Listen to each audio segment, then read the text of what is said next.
On the evening of September the 19th, 1961, the Hill family of Portsmouth, New Hampshire, undergoes a traumatic event that marks them deeply. Betty and Barney Hill are returning home from vacation when they suddenly spot an unusual illuminated aircraft in the sky. Immediately after the sighting itself, the couple are taken on board by the mysterious crew of the aircraft and are subjected to a series of disturbing tests and procedures. The Hills are the first to claim to have suffered an alien abduction, and their story has become one of the most famous and discussed cases in the history of ufology. Months after the kidnapping, Barney begins to suffer from severe anxiety, and both he and his wife are also prey to frequent and recurring nightmares. The couple turns to a psychiatrist and through numerous regressive hypnosis sessions is able to relive the kidnapping and remember the details of their terrifying experience. This documentary is an exploration of the Hill kidnapping and its lasting effects. We will analyse what happened that night in 1961 and the impact it had on the Hill family for the rest of their lives. We will also analyse the evidence and eyewitness accounts and explore the countless theories that have been put forward over the years. Discover with us the truth behind the most famous alien abduction case in history.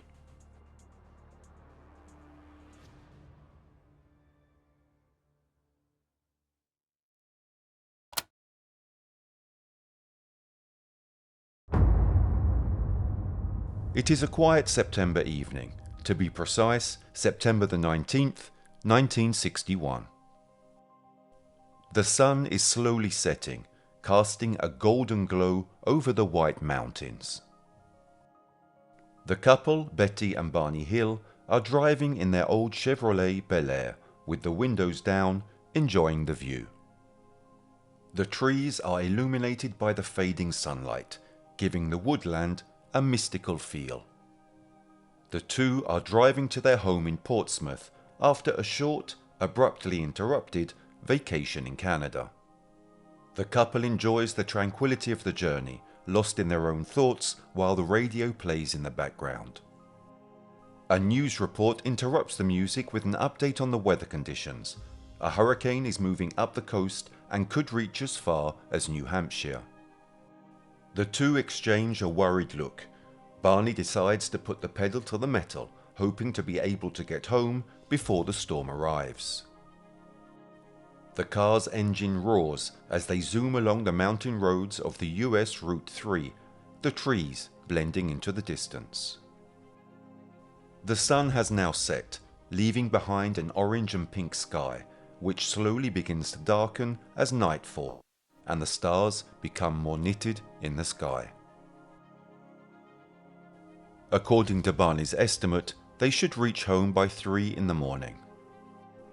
Ahead of them, a long drive under a bright, starry sky, along the quiet roads that cross the mountains and small rural villages, among them Coldbrook. The couple therefore decide to make a quick stop at the town's restaurant before facing the long journey that awaits them. They leave the restaurant around 10:05 p.m. to get back on the road as soon as possible. Now the stars are bright in the sky, as always in the mountains of New Hampshire on a cloudless night. Betty enjoys the incredible view of the moon reflecting off the distant valley, both in New Hampshire to the east and across the river to Vermont to the west. Delcy, the Hills' little dachshund, sleeps peacefully on the floor in front of the passenger seat, at Betty's feet. To the left of the moon, and slightly below it, Betty notices a particularly bright star, with a constant glow. After passing the town of Lancaster, she is amazed at the appearance of a new celestial body, just above the one she had just seen. Her amazement slowly becomes a certainty. That strange star, so clear in the sky, was not present a few moments earlier. The luminous dot appears to get larger, and its light more intense with each passing moment, as if it were in motion. Shortly afterwards, Mrs. Hill points it out to her husband, who gently presses on the brake pedal to slow down and observe the strange light outside the windshield. Barney isn't worried about it. Indeed, he exclaims that he considers them lucky, as according to him, they are looking at a satellite that has gone off course and is following the rotation of the Earth. It almost looks like a moving star. The star disappears and reappears as the trees interrupt the view. The couple begin to wonder if the star's alleged movement is related to their motion in the car. The old car stops at a stop sign and Betty tells her husband to pull over. She takes out the binoculars bought especially for their holiday to observe the strange star with them. Delcy, their dog, begins to become more and more restless. Barney pulls over at a scenic picnic area south of Twin Mountain, and Betty rushes out of the vehicle to observe the star, puts the binoculars to her eyes and focuses carefully. What the both of them are about to witness, even if at that moment they are unaware of it, will change their lives forever, and, as some observers claim, will revolutionize the course of world history. An aircraft with flashing multicolored lights passing across the moon. Betty thinks she is looking at a flying saucer, influenced by the story of a sighting her sister had had. At that point, Barney takes his wife's binoculars and observes what, according to him, is an airplane travelling towards Vermont, bound for Montreal, but soon changes his mind because without giving the impression of having veered, the aircraft descends rapidly, approaching the couple. Barney states that this object that looks like an airplane is not an airplane. The two of them, at this point, quickly return to their car and head towards Franconia Notch State Park, along a narrow and mountainous stretch of road. The Hills say that they continue driving along the isolated road, travelling very slowly through Franconia Notch to watch the object as it got even closer. At one point, the flying object passes over a restaurant and signal tower atop Cannon Mountain and reappears near the Old Man of the Mountain.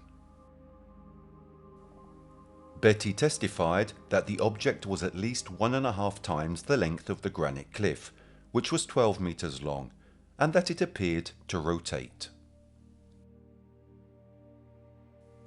The couple watch the silent, illuminated craft as it moves erratically and bounces back and forth in the night sky. About a mile south of Indian Head, they claim the object rapidly descended towards their vehicle, causing Barney to stop in the middle of the highway. The huge, silent object hovers about 80 to 100 feet above the Hills Chevrolet and fills the entire field of view from the windshield. It reminded Barney of a huge pancake.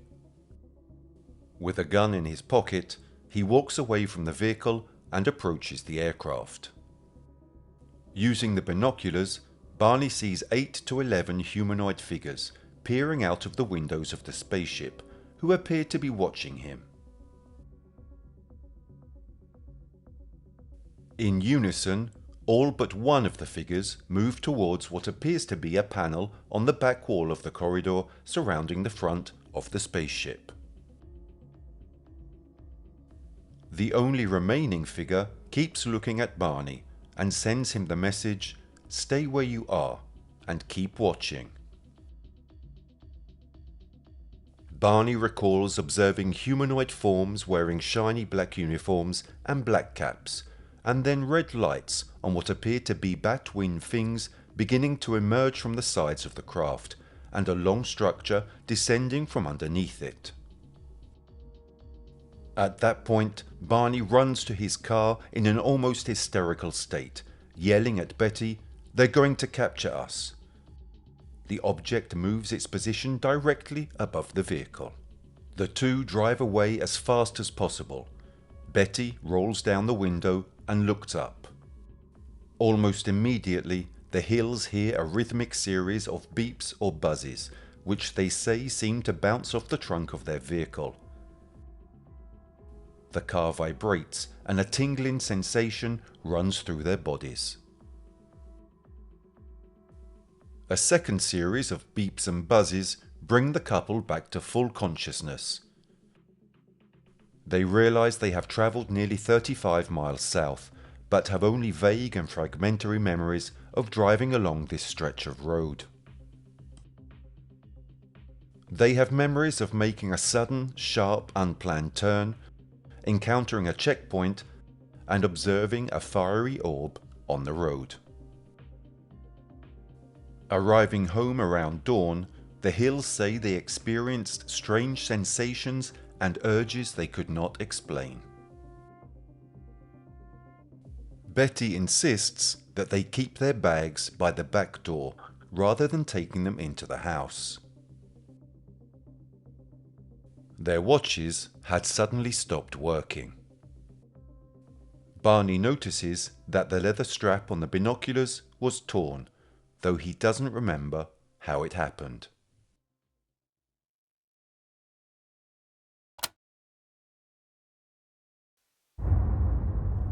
Portsmouth, New Hampshire is a port city located on the banks of the Piscataqua River. It is one of the oldest cities in the United States, famous for its historic landmarks, including old houses, colonial fortifications, and US Navy warships. An extremely peaceful place, accustomed to tourism and considered by all to be a nice place to live. Nobody would have considered it a place where such gruesome events would have occurred.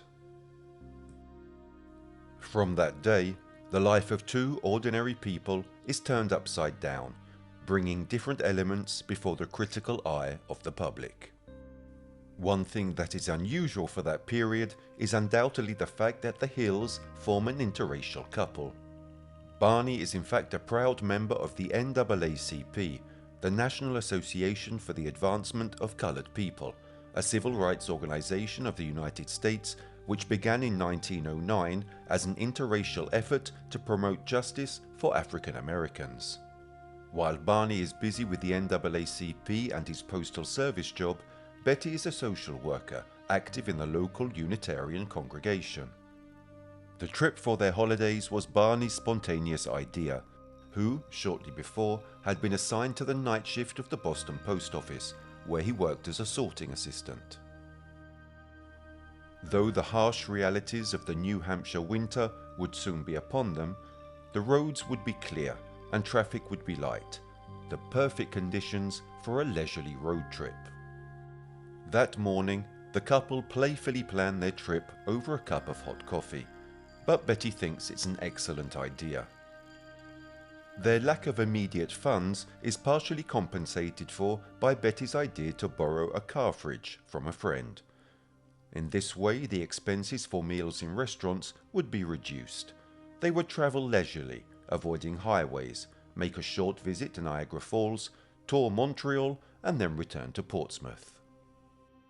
But, as previously mentioned, their vacation will not turn out at all as the couple had expected. Once they get home after the incident, Betty grabs the leash and takes Delcy for a walk for some morning air, while Barney unloads the car. The chirping of the birds accompanies Betty's thoughts, which still haunt her. Barney is also thoughtful and they talk little.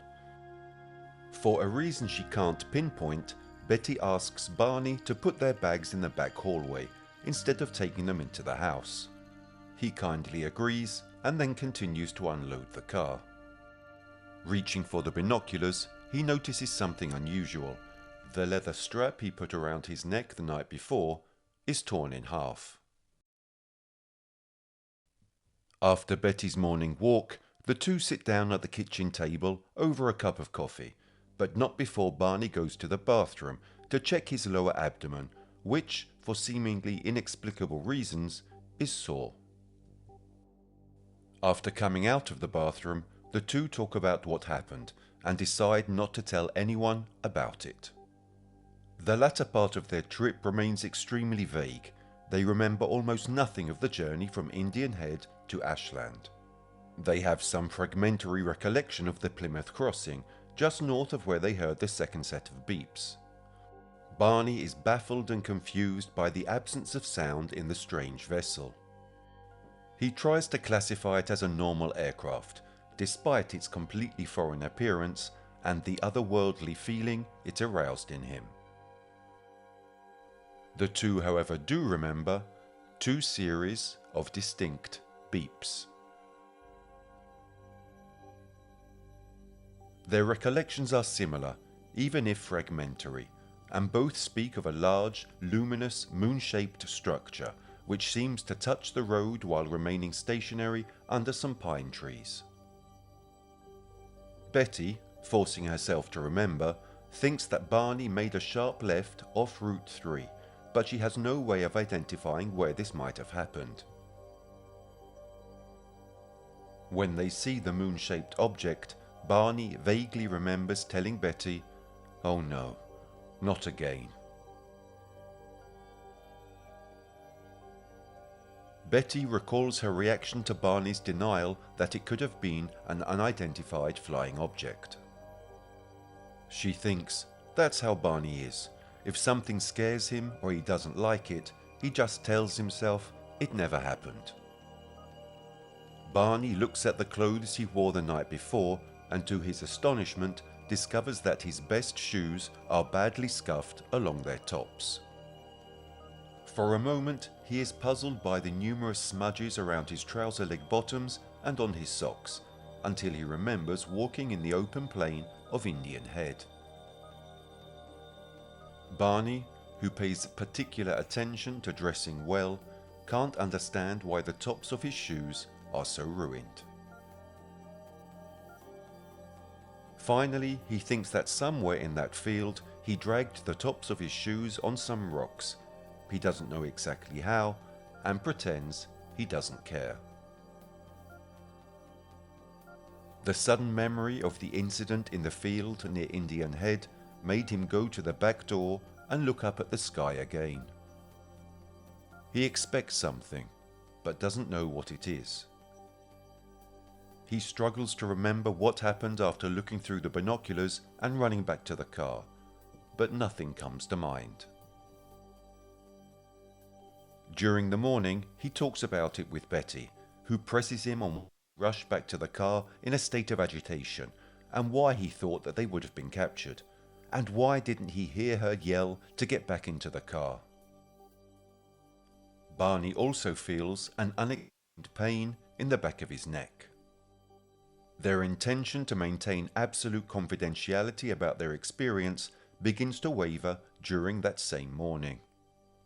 Barney seems to maintain the idea that keeping their story hidden is their best option, but Betty, in light of her sister Janet's experience several years earlier, still wants to try to share it with her sister. Barney, to reassure his wife, reluctantly accepts. Betty goes to the phone and calls Janet, feeling some relief as she vents her story to an understanding listener. Janet, who has no reservations about the possibility of a UFO sighting, confirms Betty's growing feeling that the car or their clothes may have somehow been exposed to radiation. Janet reminds her sister that her next-door neighbor is a physicist, arguing that she could turn to him, asking what evidence there might be to confirm radiation exposure and whether, in fact, the object had approached the car.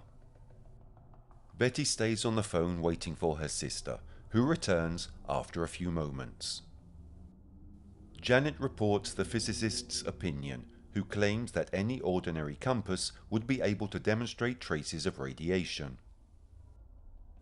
If the compass needle were to be disturbed in contact with the surface of the car, it would confirm the vehicle's exposure to radiation. Barney's skepticism, who overhears Betty's part of the phone conversation, is steadily growing. While she hurries to find the compass, her husband decides not to cooperate. Finding the compass, Betty rushes out, ignoring the rain. She runs the compass along the wet sides of the car. The needle does not react, but as she approaches the trunk, her attention is drawn to an unusual sight. A dozen or more round shapes, each perfectly circular and about the size of a silver dollar. They are very shiny and contrast with the surface of the rest of the trunk of the car, as if the paint had been rubbed through a circular stencil. At this point, she remembers that the strange beeps they heard the night before came from the rear of the vehicle. In the emotional state Betty is in after talking to her sister, she is astounded at the sight of those strange, round, shiny marks. She carefully places the compass on one of the marks. The needle immediately begins to swing. Almost in a panic, Betty places the compass on the side of the car, where there are no strange marks, but the needle reacts normally, remaining pointed in one direction. To be sure of what she has just seen, Betty moves the compass again to one of the marks found a few moments before, and the magnetic needle starts rotating once again. Betty runs quickly inside the house to confront her sister and her husband. Janet, while her sister is experimenting with the compass, talks to the former captain of the police department of the Newton, New Hampshire area, who is visiting her home that day. He immediately suggests that the Hills notify the Pease Air Force Base in Portsmouth, an Air Force Strategic Command installation that has received a steady number of UFO reports in New Hampshire in recent months. He receives instructions on this procedure following a spate of UFO sightings in New Hampshire.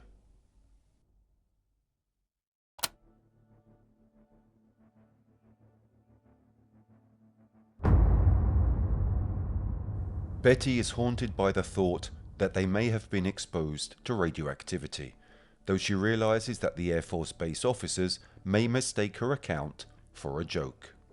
However, she calls the base, and after several calls placed to the switchboard, she finally finds an officer who asks her for details.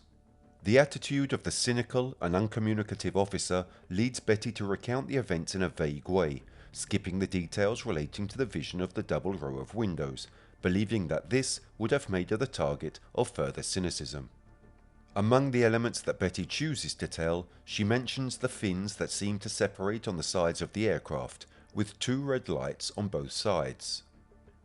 This specific detail attracts the officer's attention, and when she suggests that her husband has clearer memories than hers regarding the structure of the flying object, the officer asks to talk about it with Barney, who is initially reluctant, but gives in to the requests of his wife. Mr. Hill cooperates by providing every little detail that he can remember, but fails to mention the figures he clearly observed in the craft. At a certain point in the conversation, the officer informs Barney that he is putting him in touch with another employee at the base, and that the call is being monitored. From the discussion with the officer, Barney learns of other accounts, some similar to his own.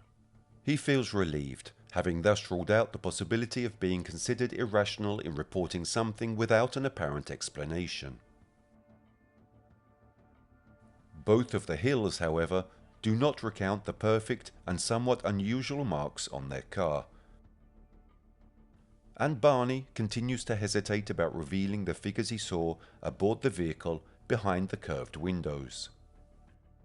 He feels that it would put him in the position of having more concerns to handle than he already has. His main concern is his reputation. The next day, his worries are further reduced when he receives a second call from the airbase, which is intent on listening once more to the story of what happened. It is Major Paul W. Henderson of the 100th Bomb Wing at Pease Base, who calls back notifying the Hills that he has been up all night working on the case report and that he needs more information. His official report to Project Blue Book, the name of the Air Force unit at Wright-Patterson Field, Ohio, which handles the thousands of UFO sightings from across the country, indicates the Hills needn't worry about being laughed at. Here we quote the official report.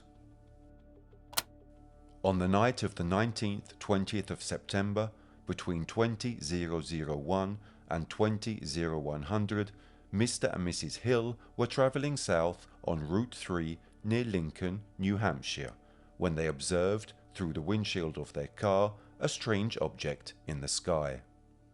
They noticed it because of its shape and the intensity of its lighting as compared to the stars in the sky. The weather and sky were clear at the time.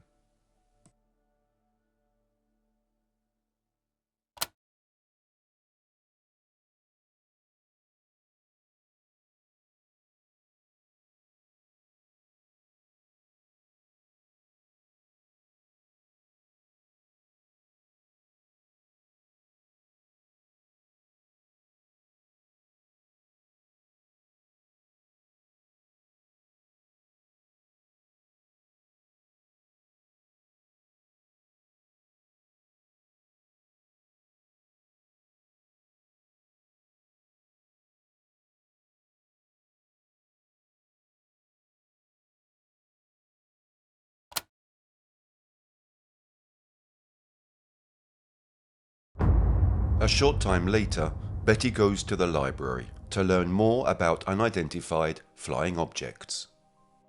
She is disappointed with the supply of books on the subject. However, one essay catches her attention: The Flying Saucer Conspiracy, written by Major Donald Kehoe. Kehoe's thesis indicates that the Air Force is dedicated to discrediting all UFO sightings. A former Annapolis graduate and Marine Corps major, Kehoe is instrumental in establishing an organization in Washington known as the National Investigations Committee on Aerial Phenomena. The committee was established to correlate and analyze every filed UFO sighting in an effort to find a solution to the mystery, and to prepare the public, if necessary, to the possibility that the objects may be extraterrestrial spacecraft of unknown origin. NICAP, as Major Kehoe's organization is known, has come to the conclusion that there are basically only two explanations for the constant reporting of UFOs around the world every year. 1. A widespread and currently unexplained delusion on such a vast scale that it should, in itself, be a matter of urgent scientific study. And 2. People see maneuvered and apparently controlled objects in the atmosphere. NICAP members, many of whom are reputable scientists, professors, technicians, pilots, and high-ranking former military officers, argue that the latter hypothesis is more reasonable and that it is based on empirical observations. In its thoroughly documented study, The UFO Evidence, the organization analyzes 575 technical reports and other reliable reports from 46 states, Puerto Rico, Mexico, Canada, and other countries around the world. Reading this wealth of information leads Betty to take courage and write an exhaustive letter to the president of the foundation, in which she is willing to reveal even those details that her husband continues to hide. About 10 days after the sighting, Betty begins having a series of disturbing and particularly realistic dreams. The nightmares continue for 5 consecutive nights, and she is convinced that she does not remember such precise and engaging dreams from her past. After those 5 nights, Betty claims she has never had similar dreams again. They have inexplicably vanished. These sinister sleep trips remain so impressive and of such importance as to induce Betty to hesitate to talk about it with Barney, who is on duty during those 5 nights, remaining in the dark about his wife's uneasy sleep. One day, Betty casually mentions that she finds it difficult to sleep peacefully, having a series of worrying and intense nightmares. Barney shows understanding, but is not worried, and the matter is no longer discussed. A few weeks later, another puzzling incident occurs that neither Barney nor Betty can explain. They are driving in their car in the countryside near Portsmouth, along a road in a sparsely populated area. In front of them, a parked car partially blocks the road. A group of people are standing outside the car and Barney begins to slow down gradually to avoid an accident. Suddenly Betty is overcome with fear. She can't explain it, not even to herself. "Barney," she says, "Barney, keep going. Please don't slow down." And losing all control, she opens the car door on the passenger side with the irrepressible impulse to jump out and run. Her husband is scared and tries to figure out how to help her. Betty is in a panic. Without asking any more questions, Barney accelerates as fast as possible despite the presence of pedestrians, and Betty's state of panic disappears. She has never lost control like this before. The impact of that unheard of incident remains the blurred background of their thoughts for many days to come, as well as the effect of the nightmares on Betty, which, despite being absent, continue to prevent her from peaceful rest. Realizing that Barney is trying to forget the UFO event, Betty refrains from mentioning her sleepless nights in order to avoid unpleasant conversations with her husband. However, she begins to ask some close friends for outside opinions, one of whom is a colleague of hers, who urges her to write about her dreams in hopes of exorcising her own fears. Feeling that this might ease her constant state of anxiety, Betty sits down at the typewriter, allowing those horrendous images to appear on paper in the form of frightening but helpful prose. Her dreams are unusual in subject and detail. They reveal that she encountered a strange roadblock on a lonely New Hampshire road. Figures approach the car, a strange group of individuals in identical uniforms. When they reach the vehicle, the woman falls into a state of unconsciousness. When she awakens, she realizes she is aboard a disturbing, apparently flying structure together with her husband.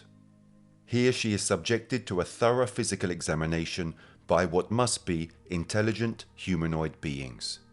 Barney is dragged along a corridor that follows the profile of the ship. Probably he too is being used as a guinea pig. In Betty's dream, the humanoid beings reassure the couple by communicating that following the experiments, she would not have suffered any type of physical or mental damage, nor would she have remembered anything. Betty's written words about these dreams are remarkably detailed, with full descriptions of the craft, the examinations, and the strange scientists.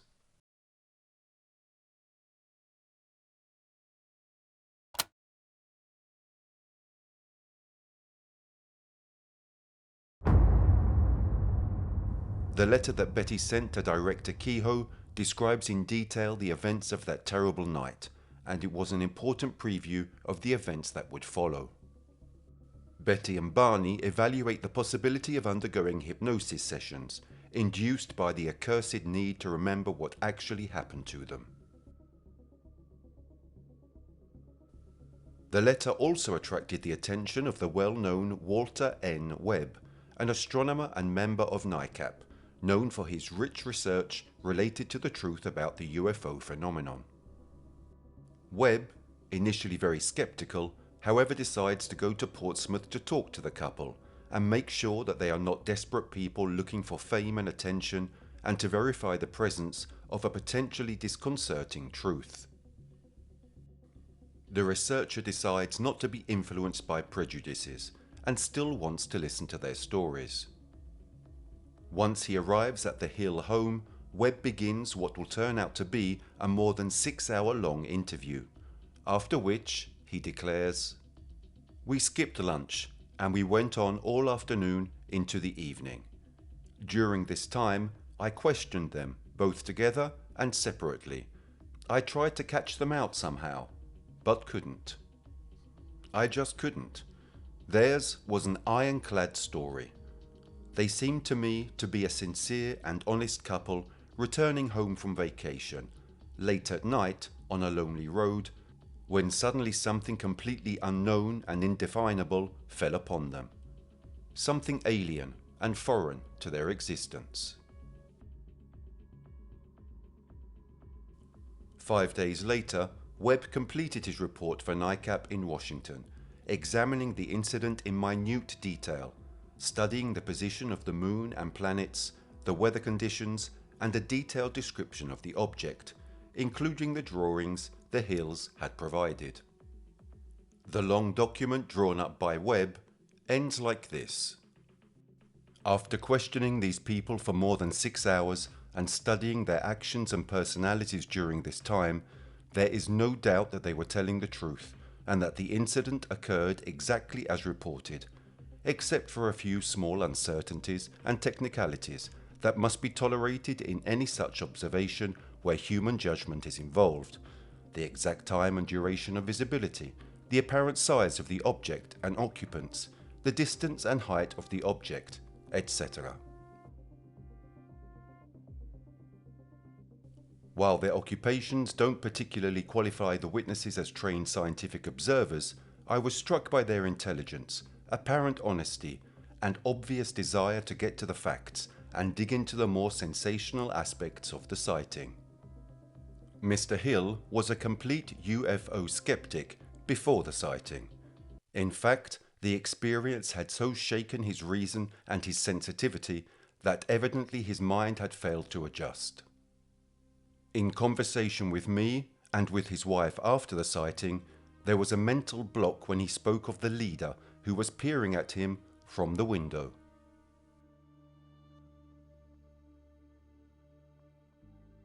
Mr. Hill thinks he saw something he doesn't want to remember. He said he was not close enough to see the facial features of the figures, although at another time he referred to one of them looking over his shoulder and smiling, and the leader's expressionless face. However, I think the obscuration of the observer is not of great importance. I think the whole experience was so improbable and fantastic that it testified that his mind finally refused to believe what his eyes were perceiving, and a mental block occurred.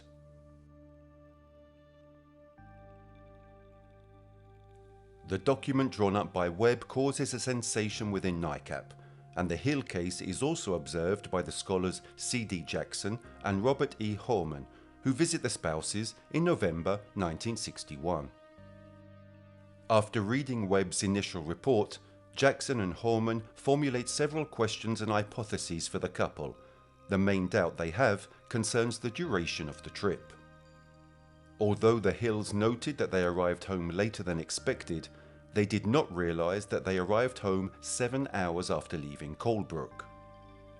When Horman and Jackson point out this discrepancy to the Hills, the pair find no explanation. This phenomenon is referred to in ufology as missing time. The spouses tell the scholars they can remember almost nothing about the 35-mile US Route 3 between Lincoln, Indian Head and Ashland. Both claim to have seen a glowing orb near the Earth. Up until then, Betty and Barney think it's the moon, at which point Herman and Jackson feel compelled to inform them that the moon had already set by that time. During the long interview, the Hills also address the topic of hypnosis, reaching the conclusion that it is the best solution for recovering faded memories. In the winter of 1962, the Hills often drive into the White Mountains on weekends, with the hope that revisiting the place will bring up more memories. They are unable to find the exact spot where they are sure they saw the glowing orb on the road. However, they can still eliminate several possible paths. On November the 23rd, 1962, the Hills attend a meeting at their church rectory attended by a guest speaker, Captain Ben H. Sweat of the United States Air Force. Being interested in hypnosis, the Hills approach Sweat privately and recount their strange encounter. Sweat is particularly interested in the missing time element of the Hills' tale. At that point, the spouses decide to ask the captain if there were any possibility of having hypnosis sessions guided by him, and Sweat informs the couple of a professional hypnotist. The first public discussion by the two spouses dates back to March the 3rd of the following year. The telling of the story of those mysterious events takes place at their parish in front of a small group of faithful. On September the 7th, 1963, Captain Sweat returns to the same parish to hold a new formal conference on hypnosis. After the conference, the Hills inform the captain that Barney is beginning a course of psychological support at the office of Dr. Stevens. Captain Sweat suggests asking the doctor about the use of regressive hypnosis applied to cases such as theirs. During the subsequent meeting with Dr. Stevens, Barney gathers his courage and decides to ask the fateful question about hypnosis. The man appears apprehensive despite his initial skepticism and directs the couple to his Boston colleague Benjamin Simon. The Hills meet Simon for the first time on December the 14th, 1963. During their first talks, Simon claims that the UFO encounter is causing Barney far more worries and anxieties than he is willing to admit. Simon, like many before him, remains very skeptical about the kidnapping issue, but has only one certainty. Regardless of the truthfulness of the facts, he does not see anything fake in the stories of the couple. They are really convinced that they saw something inexplicable that night. Only hypnosis can bring the truth to surface.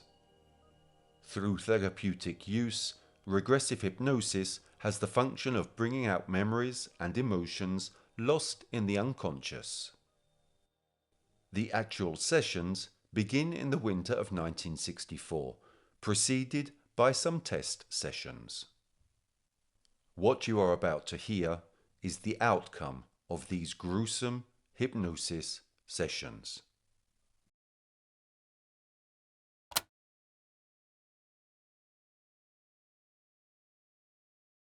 I look up through the windshield of the car and I see a star.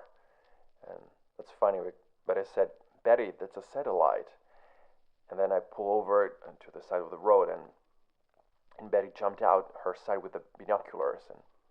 And I got the chain and I hook it to the dog on her collar. And I said, come on, Delcy, let's get out. And she jumps out. And I look towards the sky and I look back to Delcy and walk her around to the trunk of the car. And I'm saying, hurry up, Betty, so I can get a look. And Betty passes the binoculars to me, and I see that it's not a satellite. It's a plane. And I tell Betty this, and give the binoculars back to her, and I'm satisfied. What kind of plane was it? I look, and it's to the right. It doesn't go where I thought it would go. It doesn't go past me to the right, my right shoulder. I think it will pass my right shoulder off in the distance, going to the north. I am facing west, and my right is to the north. And it doesn't go to the north. Does it have propellers? Well, I think this is strange. I cannot tell. I cannot hear a motor to know if it has propellers. Was your engine running? My engine was running.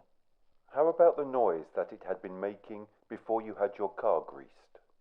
Oh, it was not making this noise, and I did not pay attention to my engine running. I was concerned that it would cut off while I was standing here with all the lights on in the car and the battery runs down. And I was concerned, and I looked at the exhaust and could tell that smoke was still coming from the exhaust. So I did not concern myself too much over that. And this object that was a plane was not a plane. It was funny. It was coming around towards us. I looked up and down the road and I thought, how dark it is. What if a bear was to come out? And I was worried. And I returned to the car and said, let's go, Betty. It's nothing but a plane. And they're coming over this way and they're changing course. Probably it's a Piper Cub. A Piper Cub would only have one or two windows, wouldn't it? You saw windows in this plane. This is what I said. This is what I saw when I returned to my car. A Piper Cub. And I drive and Betty's still looking. And she said, Barney, this is not a plane. It's still following us. And I stop and I look and I see it's still out there, off in the distance. So I search for a place to pull off the road and I see a dirt road to the right on the main highway. And I think this is a good place where I can pull off. and if any car comes, it won't strike me. And I get out of the car, and I'm thinking, this is strange, because it's still there. And Betty said, I think she said, I am met with her. I said to myself, I believe Betty's trying to make me think this is a flying saucer. And I'm wondering, why doesn't it go away? And I stop and I look again, and I see where it has gone up ahead of us on Cannon Mountain.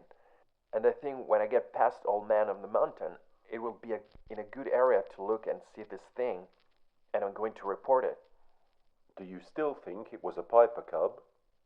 I'm wondering if these pilots are military, and they shouldn't do that. They shouldn't do that. They will make some person have an accident by flying around like that. And what if they dive at me? And the military should not do that. Was it a single-engine plane? I don't know. I saw no propellers.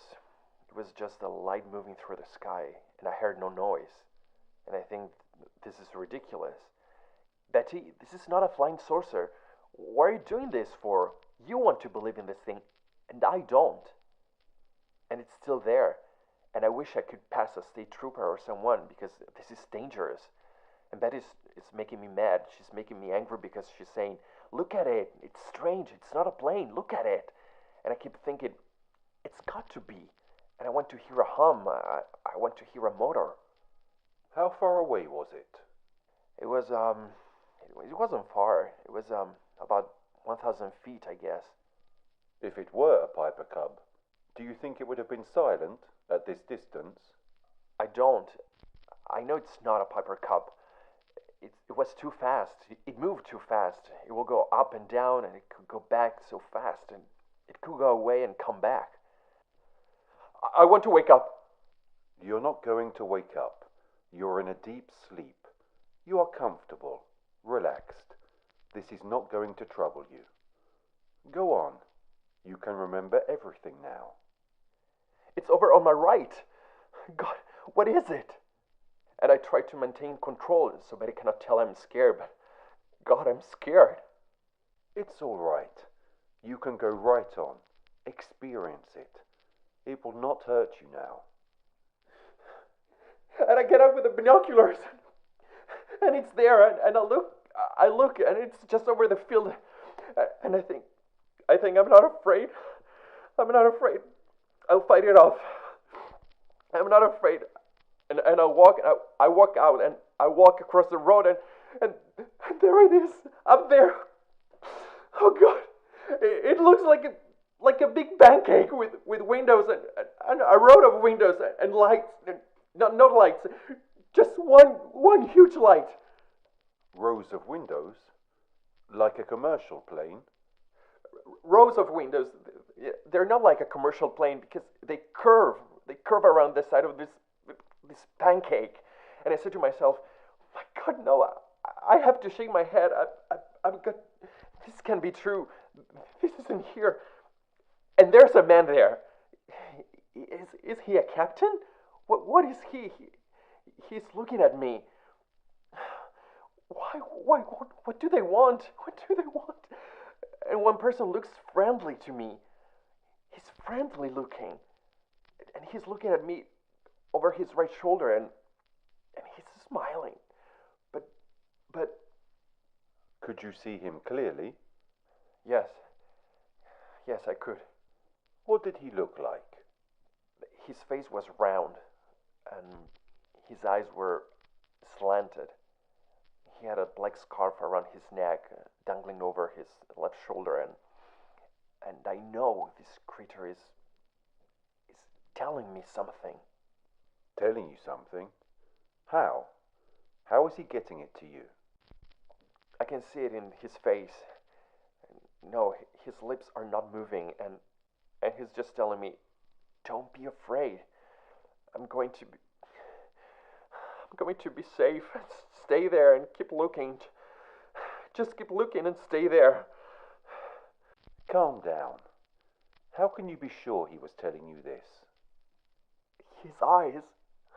I've never seen eyes like that before. You said they were friendly. Not the leaders. I said the one looking over his shoulder. How did you know the other one was the leader? Because everybody moved. Everybody was standing there looking at me, but everybody moved. These levers were in the back, or they went to a big board. It looked like a board. And only this one with a black shiny jacket and a scarf stayed at the window. Those eyes, they were in my brain. There are men standing in the road. Yeah, they won't talk to me. Only the eyes are talking to me. I don't understand. The eyes don't have a body. They're just eyes. And where are you? Are you in the car? No, I'm just suspended. And I'm just floating about. Oh, how funny. Floating about. Just floating. And I want to get back to the car. Just floating about. You're really floating about? Or is that just the way you feel? That's just the way I feel. You're still outside the car? No, I'm not in the car. I'm not near the car. I'm not in the woods. I'm not on the road. All right. We'll stop there. You will be calm and relaxed. You will forget everything that we have had in this period together until I ask you to recall it again. You will forget everything we have talked about until I ask you to recall it again.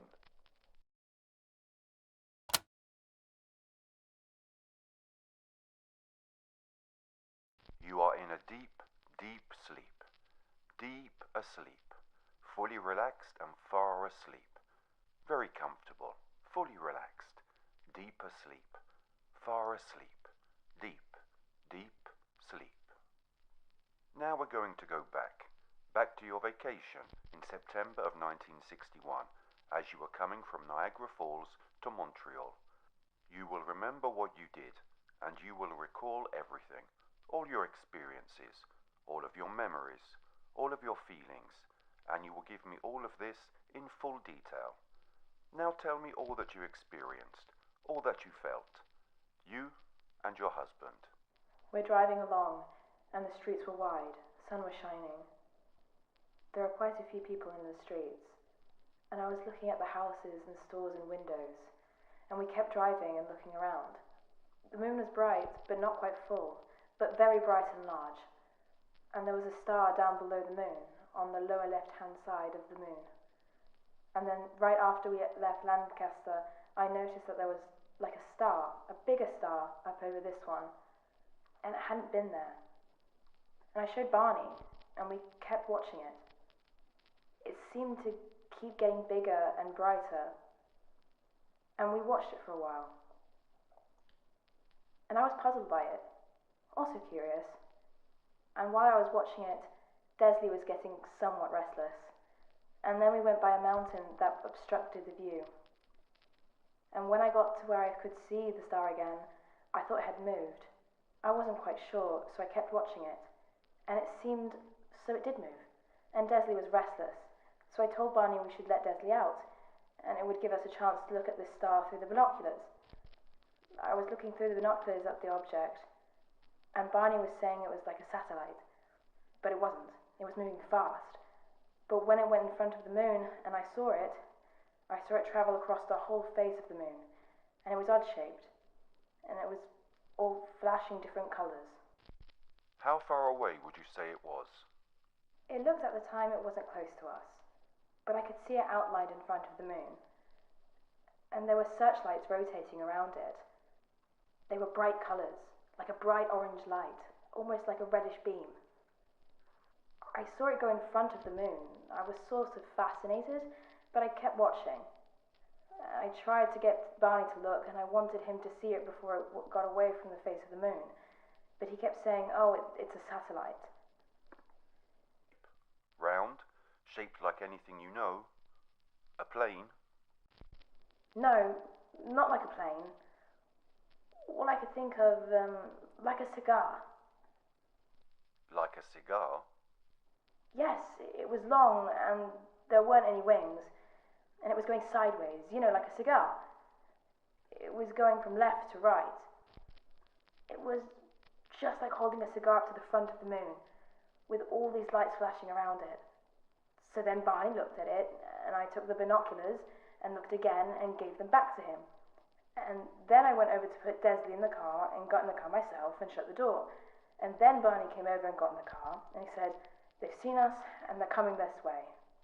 And I laughed and asked him if he had watched Twilight Zone recently on TV. He didn't say anything. Why did you mention Twilight Zone? Had there been anything like this on Twilight Zone? I don't know. I've never seen the Twilight Zone. But I heard people talk about this program, and I was always under the impression that it was a way out type of thing. And so when he said that they could have seen us, and that they were swinging around and coming in our direction, I thought it was his imagination was being overactive. Barney kept saying it was heading towards us. So I thought, well, I don't know what gave him this idea, but I'm beginning to get a little curious why he felt like this. So I picked up the binoculars, and I could see it was getting closer to us and was coming in. It was turning, it was rotating, and it would go along in a straight line for just a short distance, and then it would tip over on its side and go up. I figured there must be somebody inside of the object, someone directing its flight. I just had this feeling that something is going to happen, and I don't know what it is. And I hope I won't be too afraid when it does happen. Now it was fairly close, and I could see that it wasn't spinning, because I could see that there were lights on this one side, and this gave it a blinking and twinkling effect. And then all of a sudden it stopped doing this. And I got the idea that there were lights only on one side. And then all of a sudden the object shot ahead of us and swung around in front of the car. Well, I was watching it when it did this, and it was on my side of the windshield, directly in front of me. And I looked at it through the binoculars, and I could see a double row of windows. And then, as I was watching it, I was thinking, this side has the windows, and the back of it must be in the dark. And this is why it twinkles.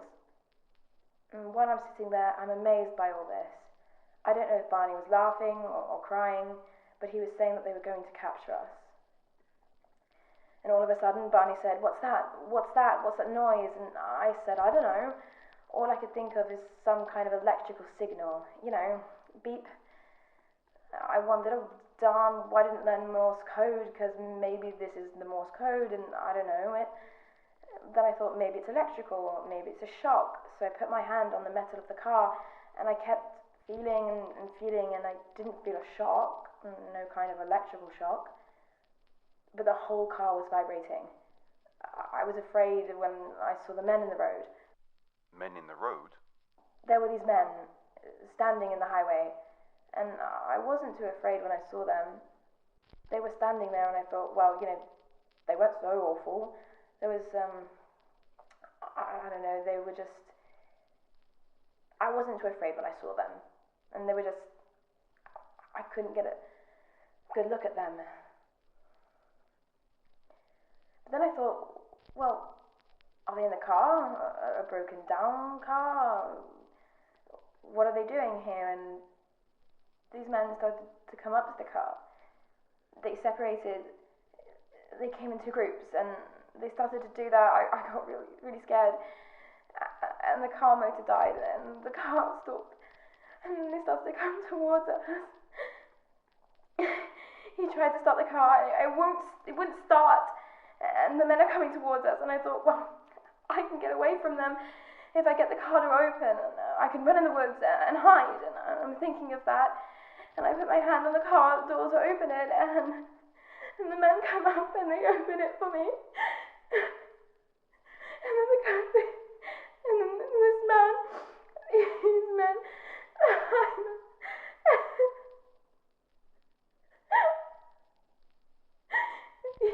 two men at the car door, and there's one, and two, and three men, and there's one, and two more behind them, and one man puts his hand out. Go on. Do they have a uniform or ordinary clothes? More like a uniform. All right. Your memory is very sharp. You needn't be worried. You remember everything now. Tell me what happened. I'm thinking I'm asleep. You're asleep in the car? I'm asleep, and I've got to wake up. I don't want to be asleep. I keep trying. I've got to wake myself up, and then I do. And I open my eyes, and I'm walking through the woods, and just as I open my eyes, quick, and then I shut them again, and even though I'm asleep, I'm walking. And there's this man on this side, and then on this side, and there's two men in front of me. And I look all around, and it's a path, and there's trees, and I look at these men, and I turn around, and Barney's behind me. Barney's behind you? There's a couple of men behind me, and then there's Barney. There's a man on each side of him. My eyes are open, but Barney's still asleep. He's walking, and he's asleep. And I say to myself, who the heck are these characters, and what do they think they're doing? And I turn around, and I say, Barney, wake up! Barney, why don't you wake up? And he doesn't pay any attention.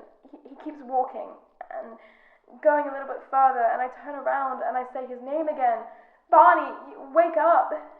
And he doesn't pay any attention. And the man walking beside me says, oh, is his name Barney? And that's where I looked at this man, and I figured it's none of his business, so I didn't speak to him. Then we keep walking, and I try to wake Barney up again. I keep saying, Barney, wake up, and he doesn't. So the man asks me again, is Barney his name? And I wouldn't answer him. So he said, don't be afraid. You don't have any reason to be afraid. We're not going to harm you. We'll just take you and Barney and put you in the car, and you'll be on your way back home in no time. He was kind of assuring in a way, and so we kept walking, and we came to a clearing, and I wish it were lighter so I could get a better picture of it, but there was a ramp to the door. The object was on the ground. The object was on the ground? They're taking me up to the object, and I don't want to go on it. I don't know what's going to happen if I do.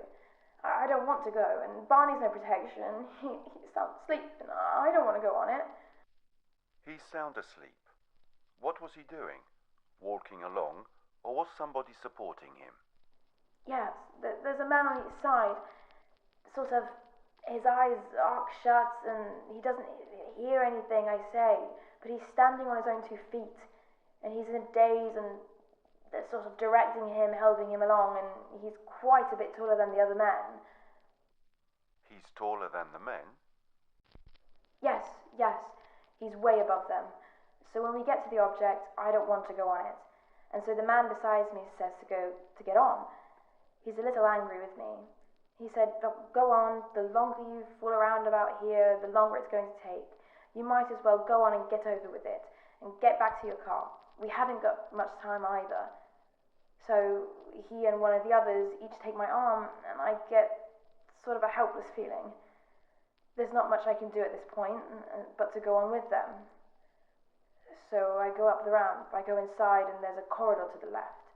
We go up the corridor, and there's a room, and they stop to take me in the room. I'm standing in the doorway, and I turn around, and I'm waiting for them to bring Barney in, but they don't do it. They lead Barney right past the door where I'm standing. So I asked them, what are you doing with Barney? You bring him in here or not? And the man said, no, we only have enough equipment in one room to do one person at a time. So if we took you both in the same room, it would take too long. So Barney will be all right. They're going to take him into the next room. And then as soon as we get through testing the both of you, then you will go back to your car. You don't have to be afraid. So I watched them take Barney into the next room.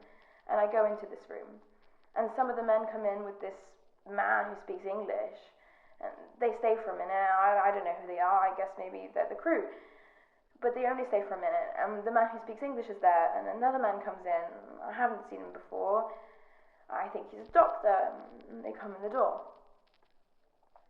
There's a stool, and they put me on it.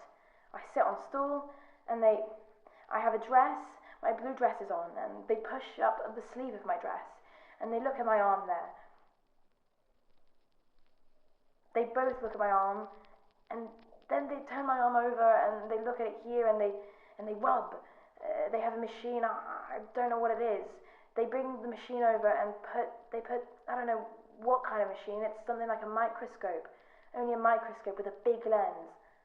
And they put, I have an idea where they're taking pictures of my skin. And they both looked through this machine here, and then they were talking. I don't know what they were saying, I couldn't understand that part, what they were saying. Then they took something like a letter opener, only it wasn't, and they scraped my arm here. And there was like little, you know how your skin gets dry and flaky sometimes? Like the little particles of your skin? And there was something like a piece of cellophane or something, plastic. And they scraped and they put this and that came off the plastic. Then the man who spoke English, well, they both spoke English here. The man who brought me on this contraption is the one who took this, and he took this plastic and he rolled it all up and he put it in the top drawer. And then they put my head there like a dentist, well, not like a dentist, something like, you know, the brace of a dentist chair. You have this thing that holds your head, I don't know, it seemed to pull out the back of the stool, something or other, and they put my head in that. So I'm sitting on the stool and there's a little bracket and my head is resting against this bracket. And the examiner opens my eyes and he looks in them with a light, and he opens my mouth and looks into my throat and my teeth, and he looks in my ears and he turned my head and he looked in this ear, and he takes like a swab or a Q-tip, I guess it is, the one they use on babies, and he cleans it out. He puts it in my left ear and he puts it in on another piece of this material. And the leader takes it and rolls it all up and puts it in the top drawer too. Oh, and then he feels my hair down by the back of my neck and all. And they take a couple of strands of my hair and they pull it out and give it to this leader. And he wraps that all up and puts that in the top drawer. Then he takes something, maybe like scissors, I don't know what it is, and they cut a piece of it and he gives it back to him. And then he feels my neck and he starts feeling behind my ears, under my chin and down my neck and in through my shoulders, around my collarbone, and I'm not particularly interested in looking at them, so I try and keep my eyes shut. But no, I do open, not all the time, just to give myself a little relief. While I'm not looking at them, I shut my eyes, and then he takes something and he goes underneath my fingernail, and then he, I don't know, probably manicure scissors or something, and he cuts off a piece of my fingernail. And then the doctor, the examinator, says he wants to do some tests. He wants to check my nervous system. Over the stool, and sort of in the middle of the room, there's a table, some kind of table. It's not very high, so I lie down on the table on my back, and he brings over this, how can I describe it? They're like needles, a whole cluster of needles, and each needle has a wire going from it. I think it's something like a TV screen, you know? When the picture isn't on, you get all these kind of lines, something like that. And so he puts me down on the table, and they bring the needles over, and they don't stick them in me. No, not really like a sticking needle in a person, but they touch me with needles, and it doesn't hurt. They roll me over on my back, and the examiner has a long needle in his hand, and I see the needle, and it's bigger than any needle I've ever seen before. And I ask him what he's going to do with it. It won't hurt me. And I ask him, and Lai said he just wants to put it in my navel, and it's just and I tell him, no, it will hurt. Don't do it. Don't do it. And I'm crying, and I'm telling him it's hurting. It's hurting. Take it out. Take it out. I don't know why they put that needle into my navel. Because I told them they shouldn't do it. I said, why did they put that needle in my navel? And he said it was a pregnancy test. And I said, I don't know what they expected, but there was no pregnancy test here.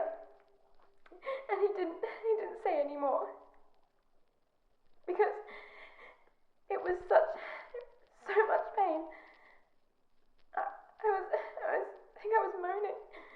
couldn't lie still. Was there a light there? The room was brightly lit. Was there any kind of spotlight? Yes, there was a light behind my left shoulder. Then I was grateful to the leader for stopping the pain, and he seemed to be very surprised, and so they said that that was the end of the testing. And the leader helped me to sit up, and he took a hold of my arm, and I swung around on the table, and I said, I can go now, I can go back to the car.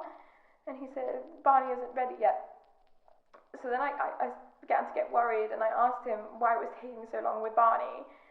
And he said that they were doing a few more tests with him, but he'd be right along in a minute. So there was just the leader and me. I felt grateful to him because he stopped my pain, and now I wasn't afraid at all. And so I started talking with the leader, and I said to him that this had been quite an experience. It was unbelievable, that no one would ever believe me, and that most people didn't know he was alive. And what I needed was some proof that this had really happened. So he laughed, and he said, what kind of proof did I want? What would I like? And I said, well, if you could give me something to take back with me, and then people would believe me. So he told me to look around, and maybe I could find something I would like to take, and I did. And there wasn't much around, but on the cabinet there was a book, a fairly big book. So I put my hand on the book, and I said, could I have this? He told me to look in the book, and I did, and it had pages, it had writing, but nothing like I'd ever seen before. It looked like, I don't know, it wasn't a dictionary, but it had the writing didn't go across, it went up and down. Did it look like any language that you know, or was it in English? No, it wasn't English. Then the leader laughed and asked me if I thought I could read it. And I told him no, I laughed too. I said no, but I wasn't taking it to read. But this was going to be my proof that this happened. That this was my proof. And so he said that I could have it. I could have the book if I wanted it. And I picked it up, and I was delighted. I asked him where he was from, because I said I knew he wasn't from Earth, and I wanted to know where he came from. And he asked me if I knew anything about the universe, and I told him no. I knew practically nothing. He went across the room and to the head of the table, and he did something. He opened up. It wasn't like a drawer. He sort of did something. And the metal of the wall, there was an opening. And he pulled out a map and asked me if I'd ever seen a map like this before. And I walked across the room, and I leaned against the table, and I looked at it. And it was an oblong map. It wasn't square. And there was a lot wider than it was long. And there were all these dots on it, and there were these lines. There were some on the dots, there were curved lines going from one dot to another, and there was one big circle, and it had lots of lines coming out and from it. A lot of lines going to another circle quite close, but not as big. And there were heavy lines, and I asked them what they meant, and they said that the heavy lines were trade routes, and that the solid lines, were places they went on occasion. And he said the broken lines were expeditions. So I asked him where was his home port, and he said, where were you on the map? I laughed, I don't know. And so he said, if you don't know where you are, then there isn't any point in telling me where I am from. And then he put the map rolled up, and then he put it back in the space in the wall and closed it. All of a sudden, there's this noise in the hall. Some of the other men came in, and with them is the examiner. They are quite excited, so I asked the leader what's the matter with them. Did something happen to Barney? It has to be something to do with Barney. The examiner has me open my mouth, and he starts checking my teeth. What are they doing with them? They were tugging, pulling at them. They were very excited. The examiner said that they couldn't figure it out. Barney's teeth came out and mine didn't. I was really laughing, and I said Barney had dentures and I didn't. That's why his teeth came out. And so they asked me what are dentures, and I said people that got older lose their teeth. And they had to go to a dentist and have their teeth extracted, and they put in dentures. And he said, well, older, what is older? And I said, old age. And he said, what is old age? And I said, well, it varies, but as a person gets older, there are changes in him, particularly physically. He begins to sort of break down with age. And so he said, what is age? What did I mean by age? And I said, the lifespan, the length of time people lived. He said, how long was this? And I said, well, I think a lifespan is supposed to be about 100 years at the most. People can die before that. Most of the time they do, because of disease, accidents, this type of thing. I think the average length of time is 65 or 70. So he said, 65 or 70 what? What did I mean? And I said, years. He said, what is a year? And I said I did not know exactly how it was figured out, but it had to do with how many days, and the days had so many hours, and the hours had so many minutes, and the minutes had so many seconds. All these things you ask me, I'm a very limited person when trying to talk to you. But there are people in this country who are not like me. They would be most happy to talk with him.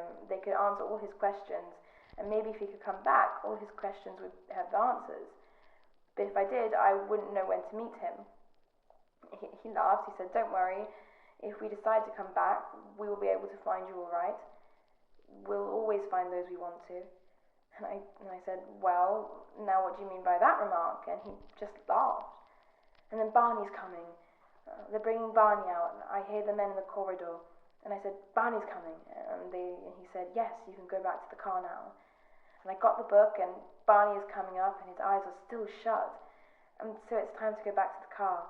And the leader said, come on, we will walk you back to the car with you. So I said, all right, but I do wish I really knew if you were going to come back. And he said, well, we'll see. And then we're out in the corridor. Barney's behind me with his eyes shut and a man on each side of him. And I'm all ready to go down the ramp when some of the other men, not the leader, but some of the men are talking. I don't know what they're saying, but they're very excited. And then the leader comes over and takes my book. I told him, you promised I could have the book. And he replied, I know it, but the others object. They don't want you to know what has happened. They want you to forget all about it.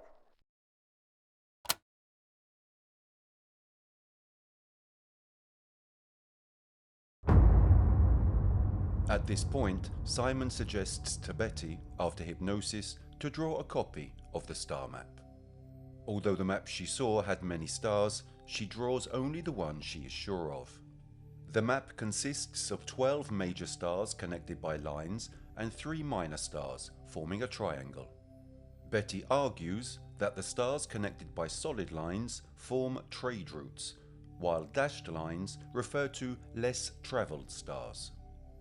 The images you can see are the results of the drawings. The interrupted journey book containing this creepy news story is read by the teacher and astronomer Marjorie Fish, who wonders if these drawings can somehow be deciphered so as to be able to discover the origin of these mysterious creatures. Assuming that one of the 15 stars on the map should represent the Earth's sun, Fish builds a 3-dimensional model with thread and beads of nearby and similar stars to our sun capable of allowing life on nearby planets. Basing the stellar distances on those published in 1969 in the Gliese star catalogue and studying thousands of observation points over several years, the only one that seems to match Betty Hill's map is attributable to the double star system observation point of Zeta Reticuli, about 39 light-years from Earth. Fish, at this point, manages to track down Webb, the NICAP investigator who first interviewed the couple. Webb, shocked by the discovery, sends the star map to the editor of the famous magazine Astronomy, Terence Dickinson, who accepts its publication. The subject shakes and enlivens the world for years to come. Time passes and there are endless theories for and against the veracity of Betty's map and the location of Zeta Reticuli. Statistician David Saunders argues that the possibility of a match between 16 stars of specific spectral type among the thousands of stars closest to the Sun is at least 1,000 to 1. The next time you look up at the night sky or enter an ancient history museum, remember that in our galaxy alone there are about 300 billion stars, including at least 5 billion solar systems similar to ours, though perhaps not all of them have a suitable planet for the development of organic organisms, placed at the right distance from the Sun. We can therefore calculate that of these 5 billion, at least 10 million could have these characteristics, and among these 10 million, at least 1,000 could have seen the development of a bacterial life form, which, in the worst case scenario, on at least 50 planets, could have evolved into multicellular life forms and intelligent organisms. From this it has been calculated that in the worst case, the possibility that technologically advanced civilizations and alien multicellular organisms exist in our galaxy is equivalent to about 0.1%. This doesn't seem much, but if multiplied by the approximately 500 billion galaxies that are estimated to exist, it becomes, in the most pessimistic hypothesis, 50,000. 50,000 technologically advanced civilizations currently exist in the universe. The next time you look at the night sky observing the celestial bodies, remember that they may be observing you too.